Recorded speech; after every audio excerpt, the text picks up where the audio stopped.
I guess you can call me a bad Anderson Silva promo from the mid-2010s, because I back, trust me, I back. Back on my own YouTube channel to really delve into a great fight from Brisbane last night between Wyllie and Youssef Dib, the Australasian IBF 140-pound title. Super light, I guess we call it in Australia.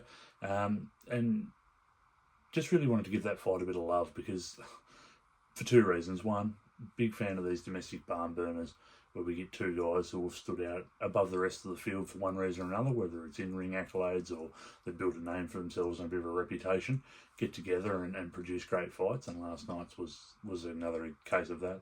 But two, I sort of got bogged down in a bit of the negativity, being a bit critical. I'm not alone in thinking that Wednesday night's No Limit event, where we had Michael Zarafa and Nikita Tszyu fight for a combined about 5.5 minutes, I think it was, against their international opponents. Sort of got a bit critical of that, and I don't really want to get into that mind frame. I don't envy being a promoter, certainly don't envy being a manager or a matchmaker. That'd be a tough job as it is. So I thought when we get it right and we get the formula correct, I thought, why not get on here and have a bit of a yarn about that. And to be honest, I was blown away. My expectations were blown away a little bit. Like, I expected this to be a really good little domestic stoush. It turned out to be a great fight between two guys who are very contrasting styles. Wyllie got the win. He got a wide unanimous decision win.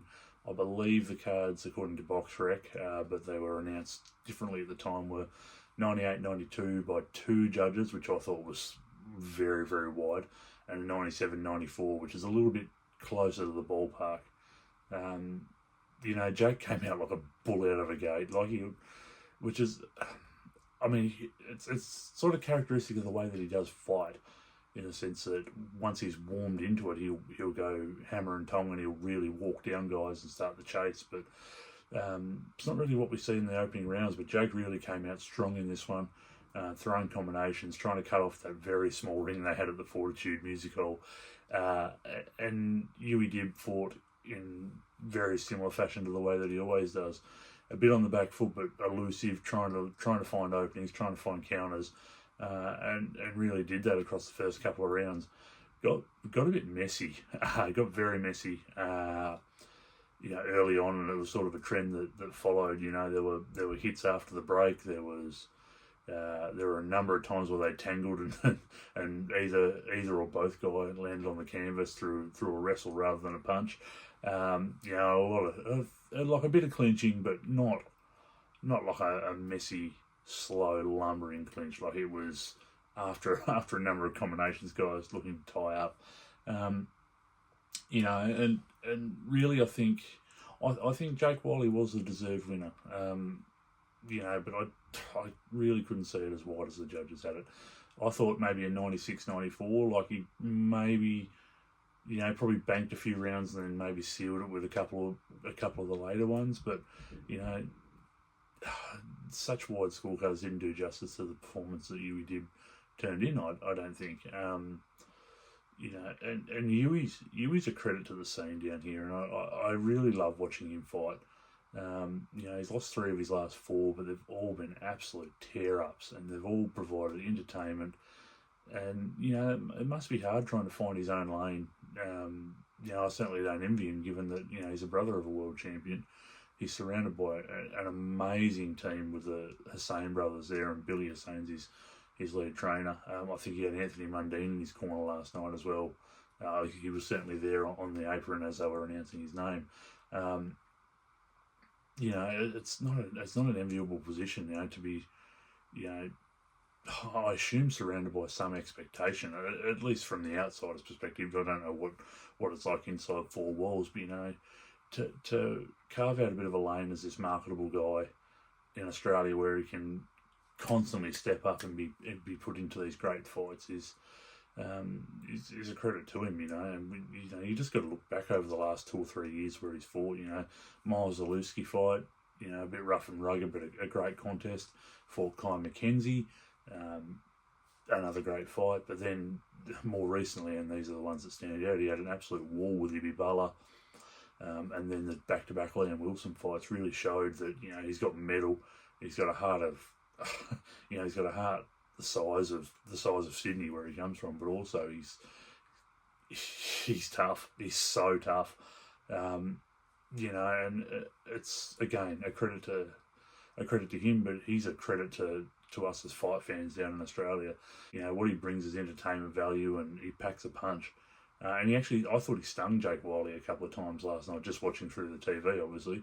And landed some nice punches. But on the contrast, I think Eddie Hearn, it's not normally sort of something where you're sort of you try not to.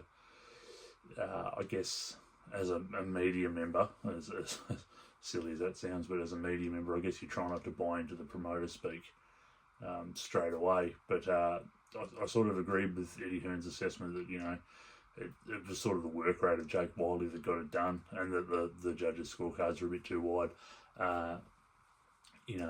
Time and again, Jake would throw 3, 4, 5 punch combinations and really try and dig different levels, and even if the sort of head movement wasn't there as such, because he was really trying to work Yui over him, but also walk him down in stages.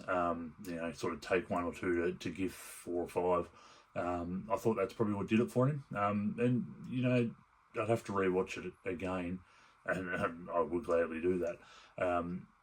To sort of see what Yui's point was, in the sense that Yui thought he was sort of catching punches on the as they were coming in, and sort of rolling with them, and barely marked up, which I kind of get.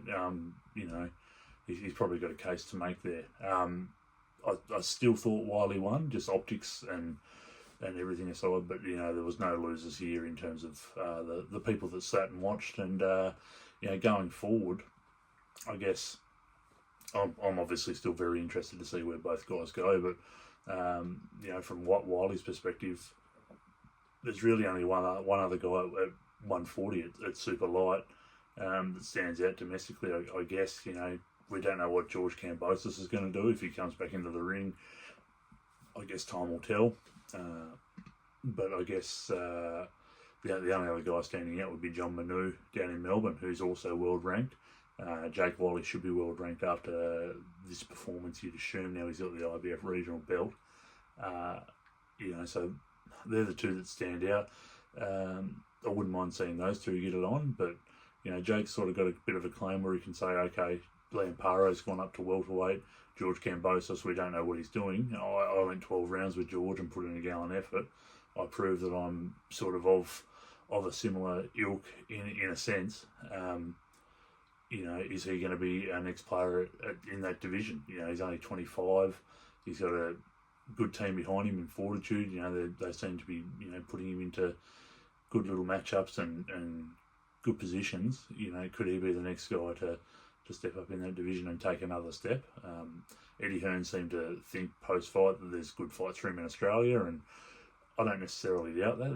There's a few international opponents they could probably bring in, maybe guys that are sort of going to be of a similar world ranking, in the 10 to 15 space with all the bodies. There could be matchups there, or even a John Manu fight like I mentioned. That'd be an amazing contest. Watching those two get it on would be quite something. But on the flip side, Yui Dib really marketed himself as this action guy. He's not going to be short of fights, and probably not going to be short of either headlining fights or even if he goes back to the no limit sort of side of things, pay-per-view contests, which is awesome. He could probably drop back down to lightweight, or he could go the 140 pound route, I guess, and stick out at super light and see what happens. But either way, I'm going to be tuning in, because what he's showing is something that we really want to see in fighters as fans, but also as not just fans of sport, but fans of theatre, and that's guts, and making it a drama-filled event, which is what he does. Anyway, that's how I saw it. That's where I'll leave it.